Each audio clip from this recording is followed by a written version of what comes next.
Recently, Joe Heschmeyer and Timothy Gordon have publicly disagreed about the church's teaching on masculinity and femininity, and I'm going to play this quick clip for you real quick that sums up this argument a little bit. Then I'm going to share with you something that desperately needs to be said. Nobody's saying this yet, and it needs to be said. Welcome back to Shim's Potpourri. I'm Joe Heschmeyer, and I want to especially welcome Tim Gordon fans. So if you're looking for the episode that Tim Gordon and Joe Enders recently critiqued on their live stream yesterday, I'm going to link to it at the end and in the description, but I have to warn you, if you watch it, you might realize it doesn't say anything like what they falsely claim it said, and that those guys are just using clickbait to draw attention to themselves. Now, you might not agree with everything I or Pius C11 say in the episode, but I don't think you can possibly come out with a take as bad as the kind of takes that they offered. For example, Tim and Joe claim that I'm being dishonest or at least sloppy by not quoting the rest of Casti Canubi paragraph 27 in my original episode. This is why I want to build off of this. This is why I'm skeptical that Joe had bad intentions going into this, because all he has to do is read on in the same paragraph. Right. And it says, but it forbids that exaggerated liberty which cares not for the good of the family. It forbids that in this body, which is the family, the heart be separated from the head to the great detriment of the whole body and the proximate danger of ruin. For if man is the head, the woman is the heart. And as he occupies the chief place in ruling, so she may and ought to claim for herself the chief place in love. Right. This is clearly rebuking his own argument. He specifically took one paragraph, or he took one sentence, one group of sentences from paragraph 27 without finishing paragraph 27. And I don't know if you're a poor researcher. I hope in all hopes, let me just put it that way, that Joe Heschmeyer is this bad of a researcher, because I'm citing the same paragraph that you cited for the right reason comment, the one that you took out of context. Which is an embarrassing take, since if they'd actually researched enough to watch the video, he'd know that I spent a good portion of the video unpacking those exact lines. On the flip side, the fourth distortion that Pius warns against is what he calls that exaggerated liberty, which cares not for the good of the family, in which he describes it as the head and heart of the family as being separated from each other. After pointing out where we see this in secular culture, I then quote the rest of paragraph 27. In contrast to this, Pius argues that the head and heart of the family should be in union. And it's here that he lays out the clearest positive vision of the biblical model of the family. For if the man is the head, the woman is the heart. And as he occupies the chief place in ruling, so she may and ought to claim for herself the chief place in love. In fact, I'm pretty sure I quoted the entirety of both paragraphs 27 and 28 of Casti Canubi, including the parts Tim and Joe happen to exclude, like it's sometimes being necessary for the wife to take the husband's place in directing the family. And using Ender's two options, I want to chalk this up to their incredible intellectual sloppiness rather than malice. But people in the comments were pointing out in real time that they were not honestly representing my argument, and that I actually quoted the exact lines they were claiming I omitted. Either way, that's the level of quality of Tim and Joe's critique. They don't even get the basics of my argument right. They literally spend more than 40 minutes live streaming 26 seconds of the video taken out of context. Now, I want to start by saying this. I've had personal conversations with Tim, and he's been very kind, very charitable. I enjoyed our conversations that we had off camera. He's been on my channel once. Joe, I've met in person as well. He's a great guy. He's a good conversationalist. He's also been interviewed on my channel once. These are both good people. They're both intelligent people, and I think they are both well-intentioned people, although you may disagree with the way that they present themselves at times, particularly Tim. Tim has a much more aggressive personality, at least on camera, and so that can be off-putting to a lot of people. But I do want to say, I really want to focus on trying to bring about unity here as much as possible and focus on some of the good things, because look, I'm on a screen right now. I'm not registering in your brain as a real person, probably. Same for Tim, same for Joe. And we can take these people on screens, these personalities that we like or dislike, and turn them into villains. Do you know why in Star Wars, the bad guys, the stormtroopers, always have a mask on? It's because it's easy to kill, to discard, to get rid of somebody who's a worthless character without a face. Look, Tim and Joe, they both have faces. They both have families. They are real human beings. And so even though we are separated by 1 degree through the internet, through this screen, I really want you guys to just take a second and focus on the humanity of each of these individuals. They have families, they have people who care for them, they have people who are dependent upon them. They are real flesh and blood, and sometimes they make mistakes, and sometimes they don't present themselves exactly the way that they should. And I want to say positively for Tim, Tim was the one who got the ball rolling in a very real way for this anti-feminism movement that's happening in the church now. I think there's a lot of good fruit that's come from Tim's work. Now, do I always agree with the types of videos that Tim chooses to make, where he seems to enjoy critiquing fellow Catholic content creators more than I would prefer? Okay, fair enough. Does he say things the way that I would say them? No, Timothy Gordon has a much more aggressive style than me, for better or for worse. Okay. And with Joe, I think Joe is a smart guy. I think he's intellectually honest. I think he does do his research and he's very well intentioned.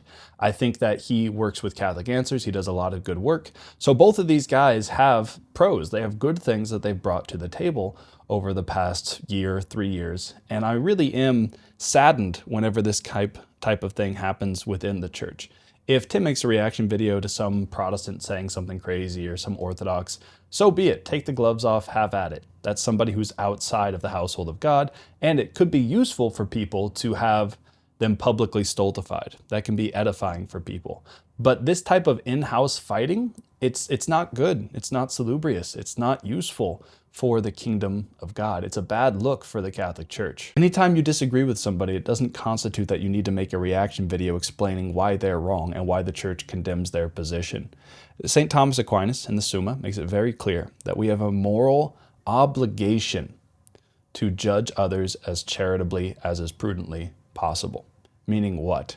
If somebody says something that you disagree with on a live stream or on a video they record, give them the benefit of the doubt. Look for ways that you can interpret their words charitably, and assume that the errors that they make are not out of certain malice, but simply out of ignorance or perhaps a weakness in their personality where they express themselves a little loosely. We need to be sure that we are judging others the way that we ourselves would want to be judged. And this leads me right into the next point here, which specifically has to deal with feminism and masculinity. We're missing it. We're missing it.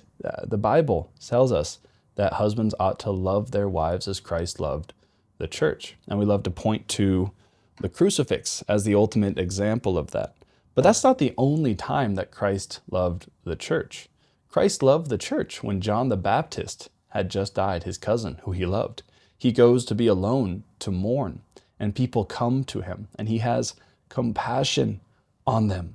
He ministers to them, heals them, preaches to them, even though it's disrupting his time of mourning. Jesus Christ was willing to be inconvenienced in order to love his bride, the church. And we see that the love of Christ is what evokes love within us.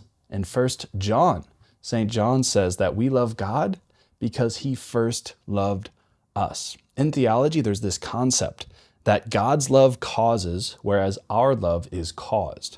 So the way that it works is I recognize some goodness in something outside of me. And that goodness outside of me evokes love from within me so that I go and seek that good. In God, it's the opposite direction. God loves something, and by loving it, he creates goodness within it. So to put it another way, human love is caused, and God's love causes. So this is really, really important to get right, because men love to point the finger at women and say, if women were better, society would be better, the world would be better. And women love to point the finger at men and say, if men were better, society would be better, families would flourish, the church would survive, etc., etc. We're missing the point. Look, let me just tell a story here from my own life. Whenever I started this YouTube channel, we had, at several points, not enough money in the bank to pay our next mortgage payment.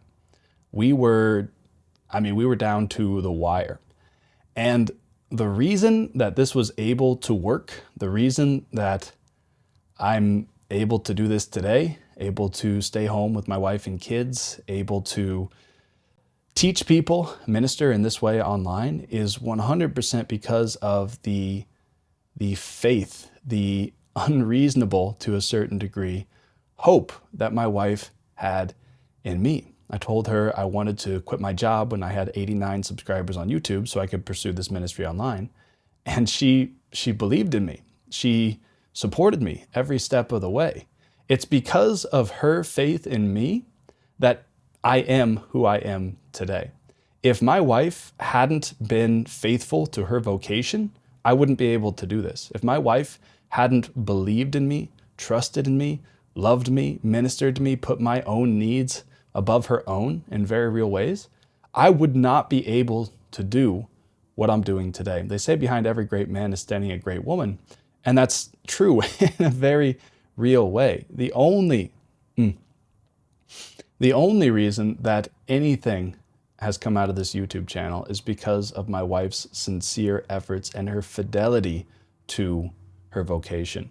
If you're a wife and you want to have a husband who is fearless, who is a leader, who is looked up to by you and by the community, you have to start by trusting in him, loving him, submitting to him, respecting him, and your love will cause him to be the man that God has destined him to be. Whenever we are in Christ, our love starts to take on a certain aspect of God's love. God's love causes goodness within us, and your love for your husband will cause him to be the man that God has destined him to be. And on the flip side of that, if you are a man and you want to have a wife who's a stay-at-home, who takes care of the kids, who cooks and cleans and all this, you need to start by loving her, by putting her needs and desires above your own, by submitting yourself freely, not out of coercion, but lowering yourself to be the servant of all, as the greatest in every situation must do in order to be a Christian. But help her with the dishes freely, not out of coercion. Help her with the kids. Try to get her a nap.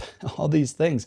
If you love your wife, she will become the woman that you are longing for her to be.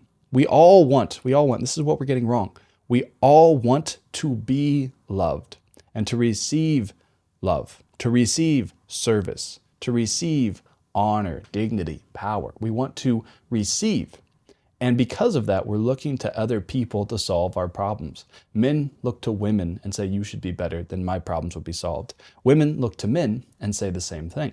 If we each took up our own crosses and looked to give rather than to receive, we would become the men and the women that we are supposed to be.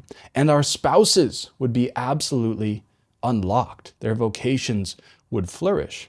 Because a man whose wife and children look up to him and respect him and honor him as the source of income for the family, as a source of safety and security, a wife and children that look up to their husband and father in that way, it unlocks something in him that cannot be stopped.